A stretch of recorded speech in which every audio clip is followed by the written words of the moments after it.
Perang Iran dengan Amerika dan Israel serta penutupan Selat Hormuz telah mengganggu pasokan minyak dunia. Sejumlah negara telah mengantisipasi potensi krisis energi, sebagian lain mulai mencari atau mengalihkan sumber pasokan minyak dari kawasan lain. Untuk menjamin pasokan minyak, pemerintah Jepang Jumat pekan lalu menyatakan akan melepaskan cadangan minyak nasional setara 20 hari konsumsi mulai awal Mei mendatang.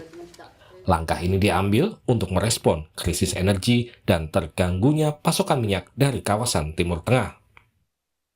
原油についてはホルムズ海峡を通らない、ルートでの調達に最大限注力し、現時点において5月には、前年実績比で過半の代替調達が可能となる見込みでございますので、年を超えて、石油の供給を確保する、目処がついています。こうした中で原油の安定供給に万全を期すため、5月上旬以降、第2弾の国家ガスの放出として、約20日分を放出します。